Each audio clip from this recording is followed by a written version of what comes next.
حضرت معاذ بن جبل انصاری خزرجی رضی اللہ عنہ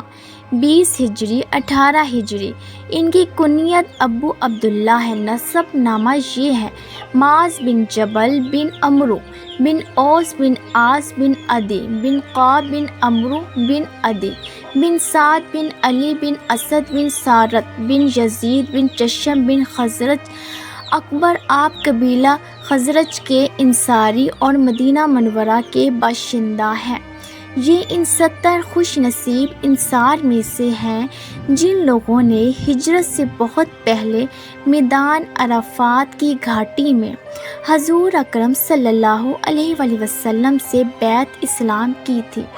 آپ جنگ بدر اور اس کے بعد کے تمام جہادوں میں مجاہدانہ شان سے شریک جنگ رہے۔ حضور صلی اللہ علیہ وآلہ وسلم نے ان کو یمن کا قاضی اور معلم بنا کر بھیجا تھا، اور حضرت ام المومنین عمر فاروق رضی اللہ عنہ نے اپنے دور خلافت میں ان کو ملک شام کا گورنر بھی مقرر کر دیا تھا، جہاں انہوں نے 18 ہجری میں طاعون بیماری میں مبتلا ہو کر 38 سال کی عمر میں وفات پائی۔ آپ بہت ہی بلند پایہ عالم، حافظ، قاری،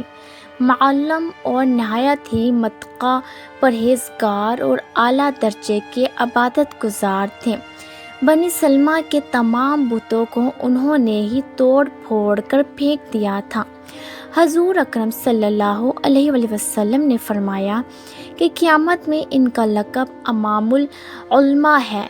جب اہل یمن نے حضور صلی اللہ علیہ وآلہ وسلم سے درخواست کی کہ ہمارے ساتھ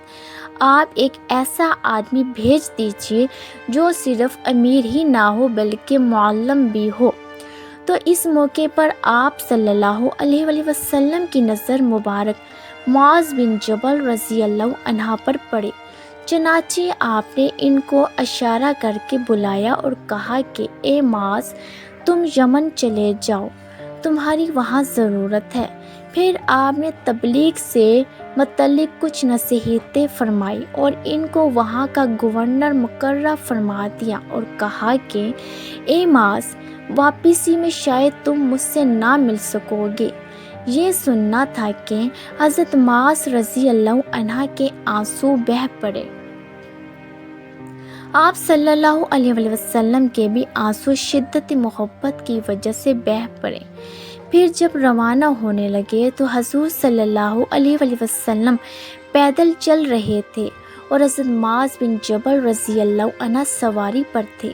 حضور ساتھ ساتھ چل کر نصیحت بلکہ وصیت فرما رہے تھے: اے معاذ، لوگوں کے لیے آسانی پیدا کرنا، مشکلات پیدا نہ کرنا، انہیں خوشی اور مسرت کا پیغام سنانا، ایسی کوئی بات نہ کرنا جس سے انہیں دین سے نفرت ہو جائے۔ اس سفر کا منظر بھی عجیب تھا کہ محبوب پیدل چل رہے تھے اور مہب سوار، جی ہاں، حضور صلی اللہ علیہ وآلہ وسلم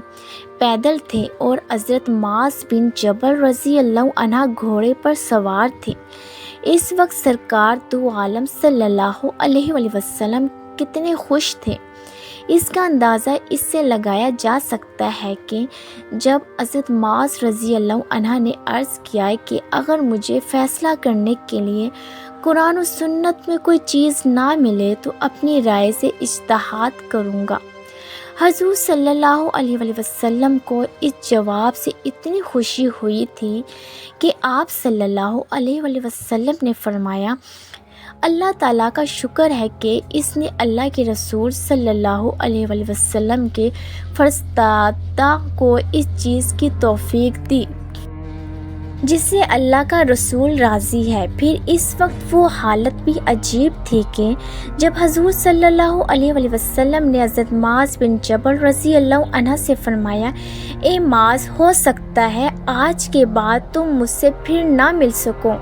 شاید واپسی میں تمہارا گزر میری مسجد اور قبر کے پاس ہی سے ہوگا۔ یہ سننا تھا، اس عاشق صادق کے پاؤں سے زمین نکل گئی اور زار و قطار رونے لگے۔